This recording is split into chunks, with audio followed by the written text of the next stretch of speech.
하나님의 약속이 있는 날, 복 주시겠다고 약속한 이날에 예배를 통해서 하나님 주시는 회복의 역사가, 풍성한 은혜가 우리 사랑하는 성도들에게 함께 하시기를 주님의 이름으로 축원합니다. 어제 결혼식하고 오늘 나온 아주 따끈따끈한 새신랑 새신부가 저 뒤에 있네요. 우리 김영찬, 윤정주 권사님 가정의 큰아들, 아들이 하나밖에 없죠. 우리 김세훈 신랑하고 김소영 신부, 어제 결혼식하고 오늘 예배 참석하셨는데 저 뒤에 있는데 자리에서 잠깐 일어나죠. 예, 우리 축복하면서 우리 박수 한번 하겠습니다. 축복합니다.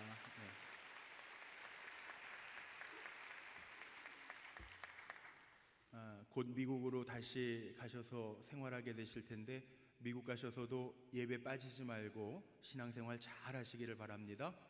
그래야 하나님 복 주실 거예요. 네, 감사합니다. 오늘은 우리를 다시 세우시는 하나님의 물음 마지막 시간입니다. 민수기 14장에 나와 있는 어느 때까지 나를 멸시하겠느냐라는 물음을 생각하면서 함께 은혜를 나누려고 합니다. 히브리서 11장 6절 말씀에 보면 믿음의 정의를 그렇게 하고 있죠. 우리 눈에 보이지 아니하지만 하나님이 계신 것과 하나님께서 자기를 찾는 자들에게 상 주시는 이심을 믿는 것이 믿음입니다. 하나님은 만물의 주인이시고 또 창조주이시며 가깝게는 내 삶의 주인 되셔서 나를 살게 하시는 하나님이신 줄로 분명히 믿고 사시기를 바랍니다. 우리 감리교회에는 8가지 교리적 선언이 있습니다. 우리의 감리교회 신앙 고백이라고도 이야기하는데, 거기 첫 번째 보면 이렇게 표현되어져 있습니다. 교리적 선언의 첫 번째인데 우리 같이 한번 좀 읽어보겠습니다. 한번 큰 소리로 읽죠. 우리는 우주 만물을 창조하시고 섭리하시며 주관하시는 거룩하시고 자비하시며 오직 한 분이신 아버지 하나님을 믿습니다. 아멘. 이것이 우리의 신앙의 고백의 첫 번째입니다. 하나님은 우주 만물을 창조하신 창조주 하나님이시고 만물을 섭리하시는, 주관하시는 거룩하신 아버지 하나님이라고 하는 고백입니다. 하나님을 믿는 믿음으로 오늘 예배의 자리에 나오셨는데, 이 믿음 흔들리지 말고 하나님의 주관하심과 섭리하심이 있음을 꼭 믿고 강하고 담대하게 사는 우리 성도들 되시기를 축복합니다. 믿음은 두려움이 없는 마음이 아니라 두려움을 이기는 마음입니다. 건강이란 병균에 감염되지 않는 것이 아니라 어떤 병균도 이겨낼 수 있는 면역력이 내게 있을 때 건강한 사람이라고 이야기합니다. 하나님의 사람은 어떻게 살아야 되느냐? 이 험하고 어지럽고 악이 많은 시대를 살아가면서도 나는 하나님의 사람이다 라는 믿음을 가지고 어떤 유혹도 이겨낼 수 있어야 되고, 성령께서 나와 함께 하신다라고 하는 믿음을 가지고 어떤 두려움도 이겨야 되고, 예수님께서 나를 사랑하셔서 십자가를 지시고 나의 죄를 다 용서하신, 생명을 나에게 주시기까지 나를 사랑하신다라고 하는 흔들리지 아니하는 믿음이 있는 것, 이게 믿음의 힘이에요. 믿음의 자의식이라고도 이야기하죠. 우리 한번 고백해 볼까요? 나는 하나님의 사람입니다. 이거 잊지 말고 사십시오. 세상에서 살아가면서 내가 하나님의 사람으로, 하나님의 종으로, 하나님의 자녀로 살아가고 있다라고 하는 것 흔들리면 안 됩니다. 저도 목사로 살아가지만 때때로 힘들 때 제 스스로 고백하는 것이 있습니다. 그래, 나는 하나님의 종인데 하나님이 책임져 주시겠지, 그러면서 성령의 도우심을 구합니다. 성령의 도우심을 구하면, 내가 하나님의 종이고 자녀라고 하는 고백을 하면 이상하게 내 안에서 하나님 주시는 새 힘이 솟구쳐 납니다. 사람들이 신앙생활하면서 믿음 생활하면서도 하나님을 멸시하는 이유가 있는데, 그 이유는 하나님의 약속보다 현실만 보기 때문에 그렇습니다. 하나님을 멸시하는 이유는 쉽게 얘기하면 믿음이 없기 때문에 죄의 습성도 하나님이 기뻐하시지 않는 것도 끊어버려야 되는데 끊지 못하고 죄에 끌려다니기 때문에, 똑같은 죄를 반복하기 때문에 하나님께서 이렇게 믿음이 없느냐, 어느 때까지 나를 멸시하겠느냐, 그렇게 던지시는 거죠. 오늘 말씀을 통해서 우리 성도님들에게 꼭 필요한 믿음, 하나님은 꼭 약속을 이루신다라고 하는 믿음을 가지시기를 바랍니다. 그리고 오늘 이 예배를 통해서 나는 아무것도 아닌 존재가 아니라 하나님의 세상의 그 어떤 존재보다도 귀하게 여기시는 하나님의 사람임을 고백하며 예배할 수 있게 되시기를 바랍니다. 눈에 보이는 대로 말하고 하나님의 약속은 있지만 적당하게 타협하면서 오늘 민수기 13장 28절의 말씀에 보면 이스라엘 지도자들이 가나안 땅을 정탐하고 와서 그 땅에서 난 과일을 보입니다. 그러나 그리고 자기의 생각, 해석을 달고 있어요. 모세가 뽑아서 12지파 가운데 뽑은 지도자들이 하나님께서 탐지하고 오라고 한 가나안 땅을 탐지하고 와서 보고하는 내용에 보니까 영향력이 있는 지도자들인데 지도자들의 말 한마디 한마디가 영향력이 있을 텐데 가나안 땅을 점령하고 와서 그들의 보고는 우리는 메뚜기와 같다라고 하는 보고를 하는데 이 보고에 민수기 14장 1절 말씀에 보면 이스라엘 백성들이 무너집니다. 통곡합니다. 지도자들조차도 하나님의 약속보다는 눈에 보이는 현실을 보고 와서 그대로 말합니다. 이미 하나님은 모세를 통해서 약속하신 게 있어요. 민수기 13장 2절 말씀에 보면 그들을 모세가 뽑아서 가나안 땅에 정탐하러 보내기 전에 이렇게 기록되어 있어요. 사람을 보내어 내가 이스라엘 자손에게 주는 가나안 땅을 정탐하게 하되, 하나님 이미 가나안 땅을 이스라엘 백성에게 주려고 작정하신 것이고 이스라엘 백성에게 주려고 계획하신 것입니다. 그런데 여기 이스라엘의 12지파의 지도자들을 뽑아서 보냈는데, 그래서 오늘 읽은 민수기 13장 25절 이전의 말씀에 보면 어떤 사람들이 뽑혔는지 그 사람의 가문과 이름과 모세가 그 사람들을 파송하면서 무엇을 정탐해야 되는지 명령하고 있는 내용이 나오는데 이들이 40일 동안 정탐하고 옵니다. 오늘 25절 말씀에 그렇게 기록되어 있죠. 40일 동안 정탐하고 와요. 근데 오늘 이 정탐하고 나서 보고하는 걸 통해서 우리가 얻을 수 있는 교훈이 두 가지가 있습니다. 여호수아와 갈렙처럼 하나님께서 보게 하신 것을 믿음으로 말하고 하나님이 하실 일을 기대하며 나아갈 때는 하나님이 그 일을 행하실 것이고 하나님께서 그 일을 성취하실 것이고 하나님의 살아계심을 보게 됩니다.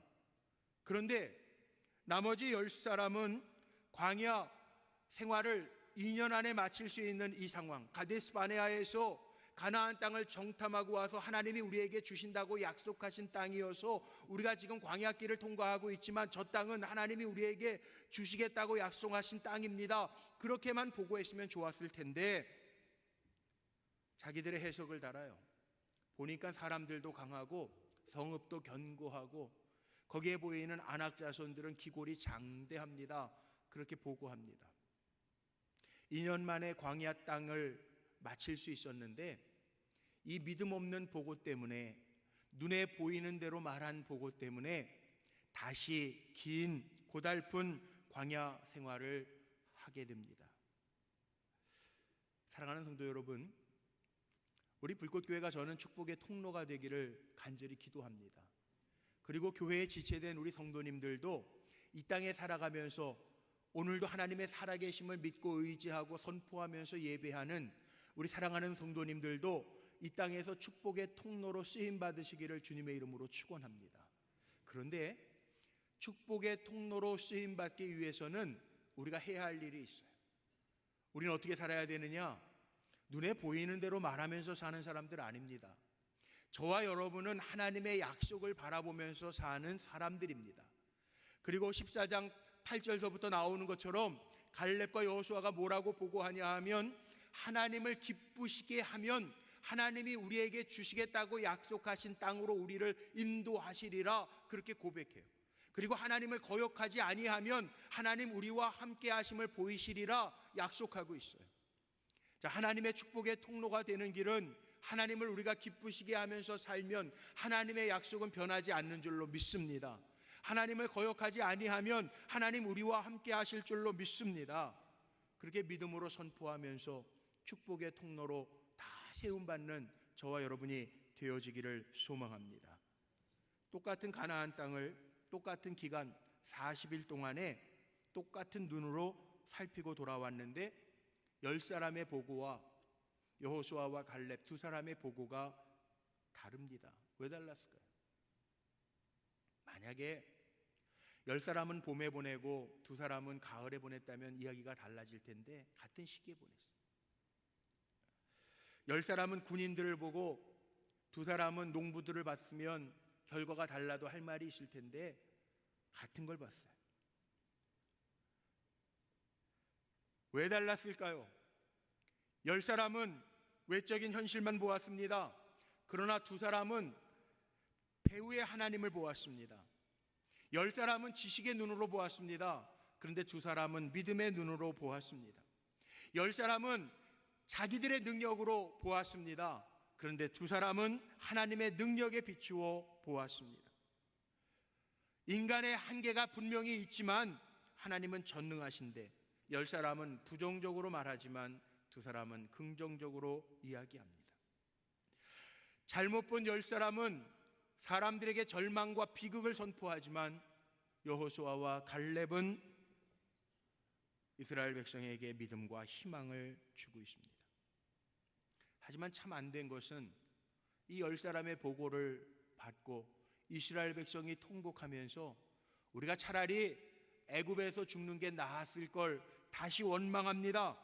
그래서 2년의 광야 생활이 끝나고 가나안 땅에 들어갈 수 있는 기회가 있었는데도 불구하고 그거의 20배나 되는 40년 동안 다시 광야 길을 걷게 됩니다.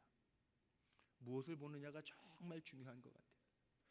오늘 민수기서 13장 25절부터 33절 말씀에만 봐도요, 여기 보았다라고 하는 얘기가 참 많이 나옵니다. 보이고 보았으며 보았나니 보기에도, 이런 단어들이 많이 나와요. 12명이 다 봤다는 거예요. 10명도 봤고 남은 2명도 봤어요. 똑똑히 봤어요. 같은 대상인 가나안을 봤고 그 안에 있는 사람들도 같은 여건에서 보았습니다.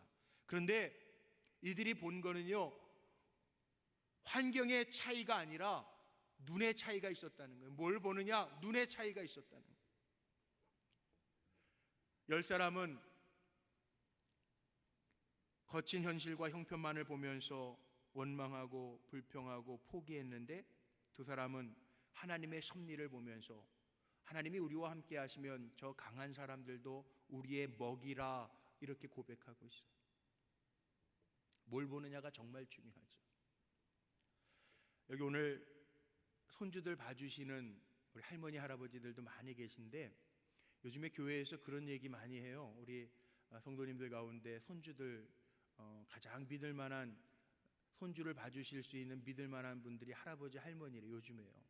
근데 예전에는 딸들 가진 부모님들은 호강한다고, 그래서 딸 많은 집이 금메달이라고 그랬대요. 아들 많은 집은 목메달이라고 그랬는데 요즘에는 거꾸로랍니다.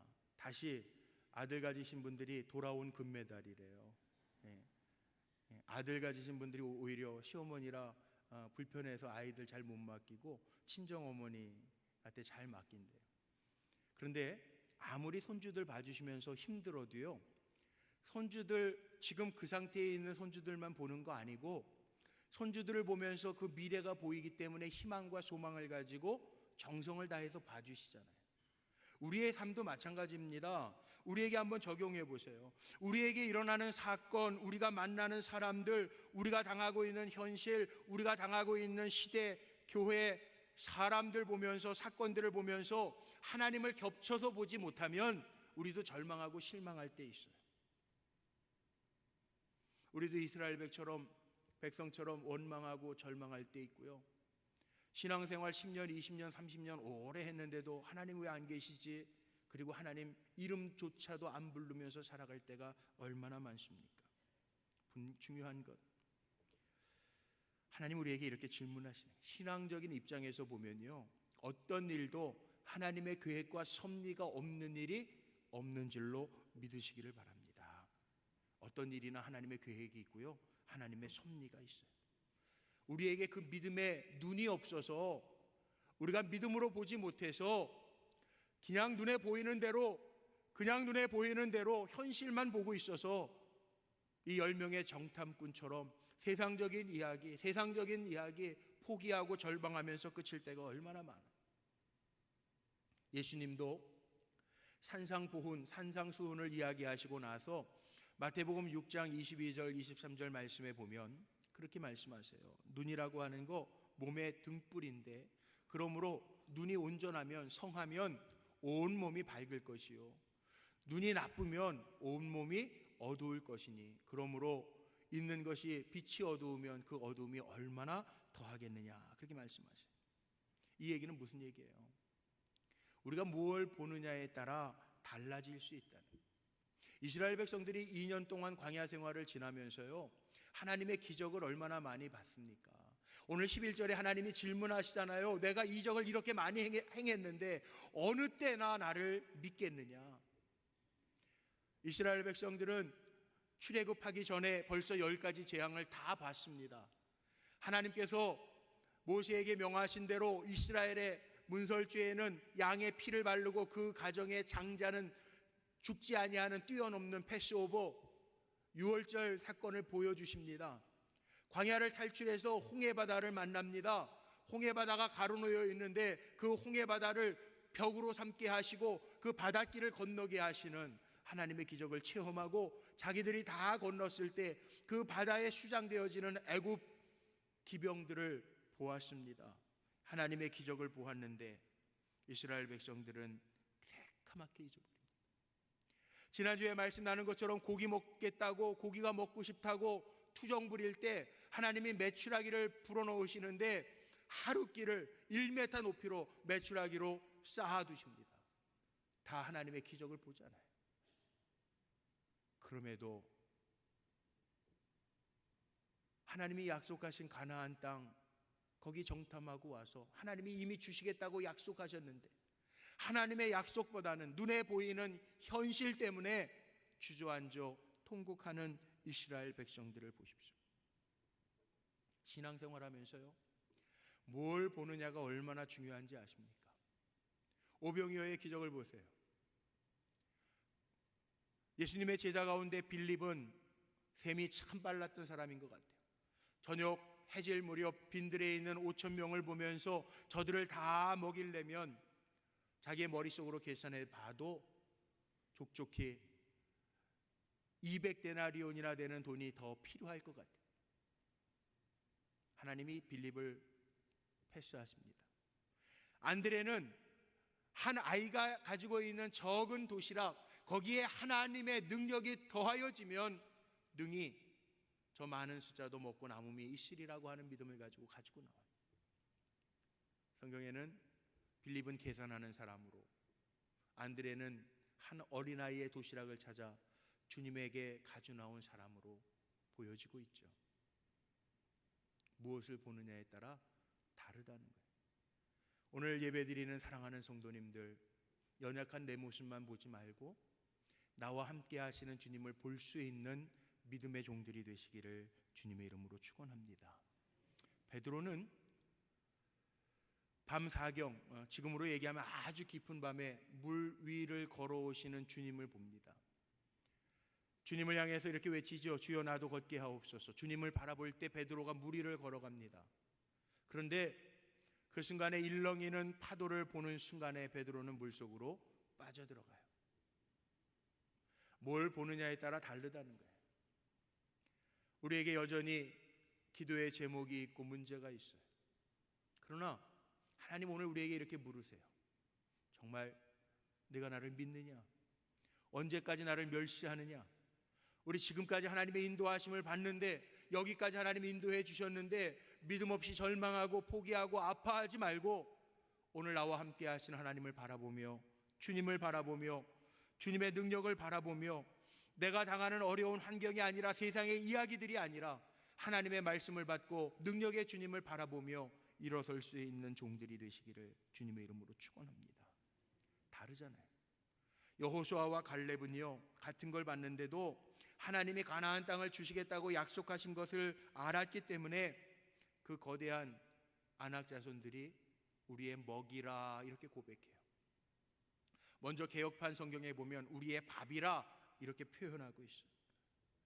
하나님이 저 가나안 땅을 우리에게 주시려고 애굽에서 이끌어내신 것이니 뭔 문제가 되겠느냐? 견고한 성읍인들, 기골이 장대한 아낙 자손인들, 하나님께서 실패하시겠느냐? 저들은 우리의 밥이라, 먹이라 이렇게 고백하면서 달려갑니다. 우리가 아는 것처럼 하나님의 역사는, 가나안 땅은 여호수아와 갈렙에게 주어집니다. 하나님이 이스라엘 백성을 택하신 이유가 있어요. 강해서가 아니라고 그랬어요. 숫자가 많아서가 아니라고 그랬어요. 하나님을 알리는 축복의 통로로 사용하시기 위해서 하나님이 이스라엘 백성을 세우셨다는 거예요. 특별히 가나안에게 가려고, 가나안 땅으로 가게 하시려고 하는 하나님의 의도가 있습니다. 지도를 보면요, 가나안 땅은요, 그 당시의 고대 중동 문화 속에 이 가나안 땅이라고 하는 것, 저 빨간색으로 표현되어 있는 조그만 땅이에요. 남쪽에는 에집트가 있습니다. 북쪽에는 메소포타미아 문명이 발달된 강대국들이 있습니다. 이거는 지금 초기 사진이에요. 이스라엘 백성들이 하나님이 약속하신 가나안 땅에 놓여 있을 저 가로 안에 있는 땅도요, 강대국 주변에 다 놓여 있어요. 아수르, 바벨론, 애굽. 이스라엘 백성, 우리가 이스라엘 역사를 아는 것처럼 열왕기 또 역대기서에 보는 대로 이스라엘 백성도 끊임없이 침략을 받아요. 강대국 사이에 있단 말이에요. 근데 하나님이, 능력의 하나님이요, 비옥한 땅 주시려면 애굽의 고센 땅, 이스라엘 백성이 요셉과 더불어서 머물렀던 애굽의 고센 땅이 훨씬 더 비옥하죠. 그거 못 주시겠어요? 근데 하나님이 왜 광야길을 통과해서 바란 광야를 지나서 가나안 땅에 머물게 하셨을까요? 왜 지정학적으로 강대국들이 포진해 있는 저곳에 하나님이 이스라엘 백성에게 허락하셨을까요? 아무리 주변에 강대국들이 많아도 하나님이 택하신 백성, 하나님이 함께 하시는 백성이라고 하는 증거를 삼게 하시기 위해서 그렇게 가나안 땅으로 보내셨다는 거예요. 오늘 우리나라도 여러 가지로 강대국 사이에서 지정학적으로 어려움이 있어요. 그래도 저도 믿는 것이 있어요. 하나님이 우리나라를 지금까지 반만년 역사를 보호하시고, 짧은 복음이 전파된 130년밖에 안 된 이 조그마한 나라지만 하나님이 전 세계에 176개 나라에 3만 명 가까운 선교사를 파송하는 나라로 우리나라를 세우셨잖아요. 우리나라 사람들은요, 선교사님들이 그렇게 얘기해요. 지난번에 5월 달에 우리 교회에서 선교사님 부모 초청 예배 드리면서 행사를 가질 때, 대한민국 사람은요, 어느 땅에다가 갖다 놔도 능히 살아남을 수 있는 민족이래요. 아멘 안 하셔도 살아남아서 사역하고 있어요. 못 먹는 게 없다는 거예요. 저 키르기즈스탄에서 사역하시는 선교사님 그런 얘기도 해요. 한국 사람 얼마나 잘 먹는지 원숭이 골도 잘 먹고요. 아프리카 뱀이요, 나오는 거 다 잡아먹는데요. 한국은 사계절이 뚜렷해서요, 아프리카에서도 살 수 있고요, 저 몽골 추운 데 가서도 복음을 전하면서 할 수 있다는. 그래서 저는 북핵의 위기, 미국의 무슨 공격 얘기, 이런 얘기 나와도요, 하나님이 우리 대한민국 지켜주실 줄로 믿습니다. 우리가 강해서가 아니에요. 하나님께서 쓰시려고 작정한 민족이기 때문에 우리가 하나님을 기뻐하면, 우리가 하나님의 말씀에 거역하지 아니하면 하나님이 우리와 함께 하심을 보여주실 줄로 믿습니다. 이스라엘 백성을 가나안 땅으로 보내려고 하는 것도요, 하나님은 남들과 다르게 살게 하시면서 하나님이 함께 하시는 증거를 보여주시기 위해서 그런 거예요.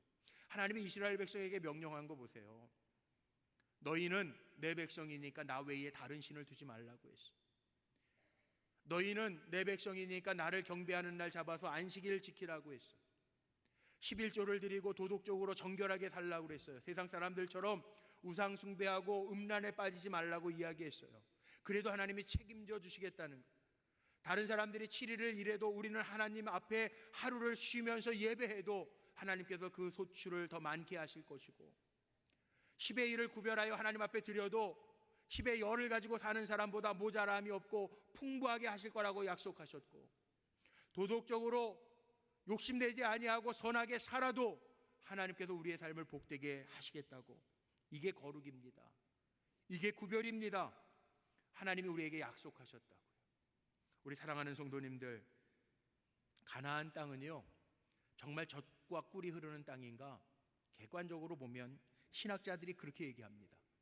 하나님이 이스라엘 백성들을 이끌어내실 때 애굽 고센 땅이, 이스라엘 백성들이 많이 포진하고 있었던 애굽 고센 땅이 훨씬 더 비옥한 땅인데, 왜냐하면 가나안 땅이라고 하는 것 지형적으로 보면 강우량도 적지 않아요. 강우량도 너무 적어서 메마른 땅이라는 거예요. 비탈이 많아서 농사 짓기도 어렵다는 거예요. 어떻게 보면 풍성해질 수 없는 땅임에도 불구하고 하나님이 뭐라고 약속하셨습니까?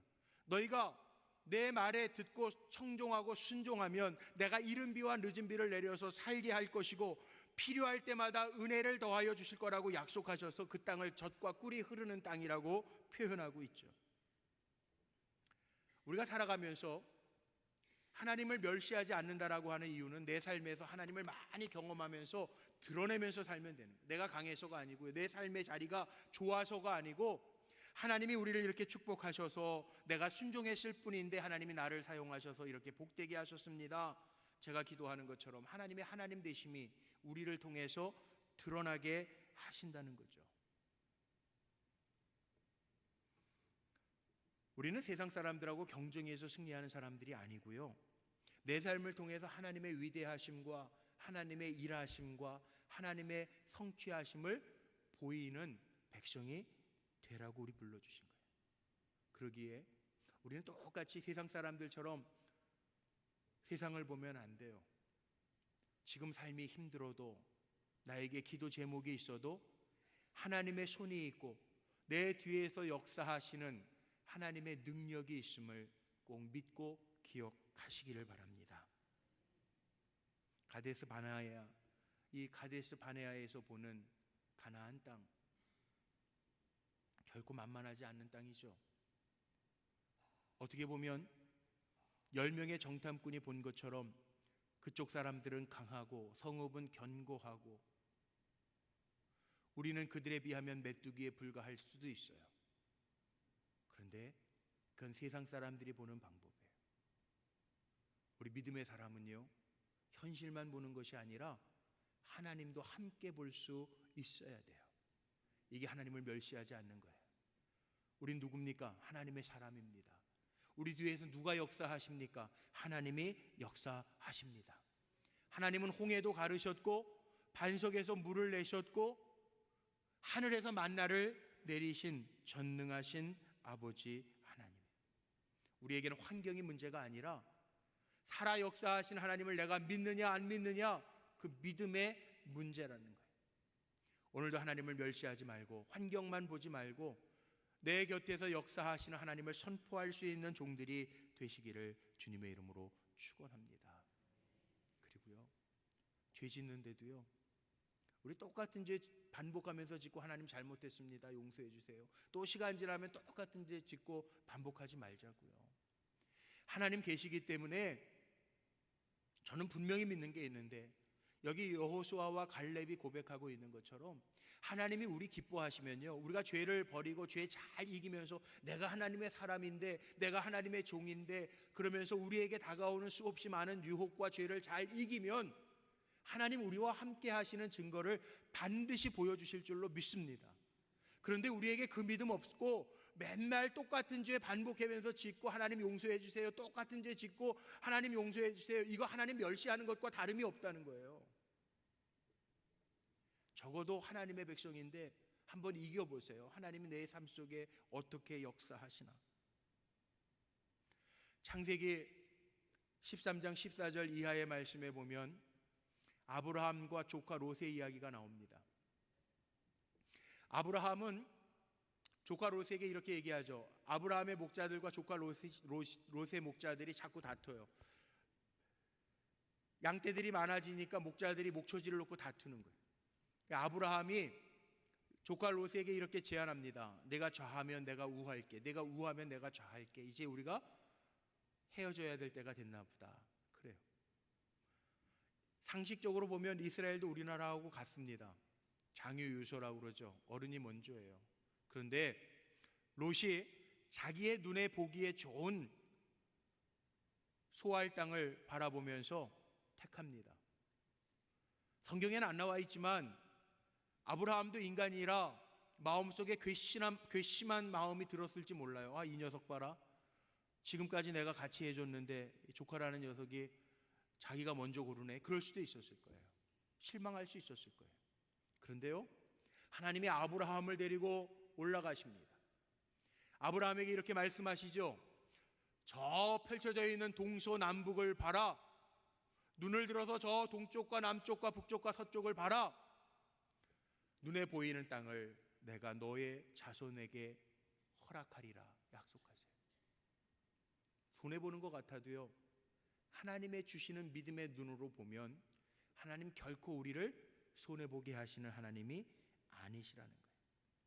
우리가 능력이 없는 것이 아니라 우리는 늘 살아가면서 자신만을 보는 게 문제고요, 우리가 하나님을 보는 게 아니라 내게 닥쳐 있는 환경과 형편과 처지와 문제만을 보는 게 문제입니다. 하나님 오늘 우리에게 물으시는 거예요. 어찌하여 나를 멸시하느냐? 하나님의 존재를 무시하지 말고 하나님 나와 함께 하시면, 내가 하나님을 기쁘시게 하면 하나님이 나와 함께 하시라고 하는 믿음으로 일어날 수 있는 성도들이 되시기를 주님의 이름으로 축복합니다. 말씀의 결론 내리고 마칠게요. 이스라엘 백성도 하나님의 백성이었기 때문에 광야를 지나면서도 성막을 허락하셔서 예배하게 하셨고 하나님의 이름, 여호와의 이름을 부르게 하셨어요. 오늘 우리가 이 자리에서 지금 예배하는데 이 자리에서 우리 성도님들이 전심으로 예배할 거예요. 주의 이름도 부를 거예요. 그런데 여기에서 주의 이름 부르는 것으로 예배가 끝이 아니라 믿음은 야고보서에 나오는 것처럼 행함이 없는 믿음은 죽은 믿음이라는 거예요. 이 자리에서 부르는 여호와의 이름으로 끝나는 것이 아니라 이스라엘 백성이 문제 앞에서도 하나님을 보지 못해서 하나님을 멸시하는 거라고 책망받았던 것처럼 우리의 믿음은 어디에서 보여져야 되느냐? 이 예배당 성전에서만 보여지는 믿음이 아니라 내 삶의 자리, 가정, 직장, 길가, 내가 살고 있는 삶의 자리에서도 동일하게 하나님을 향한 믿음이 보여지고 하나님이 우리와 함께 하신다라고 하는 증거가 나타나야 할 줄로 믿습니다. 그러기 위해서 여러분 꼭 기억하세요. 내가 하나님과 함께하는 하나님의 자녀임을 고백하며 그 믿음 회복해서 하나님의 일하심을, 약속하심을 먼저 볼 수 있는, 그래서 승리하고 하나님이 허락하신 축복을 누리는 복된 성도들이 다 되시기를 주님의 이름으로 축원합니다.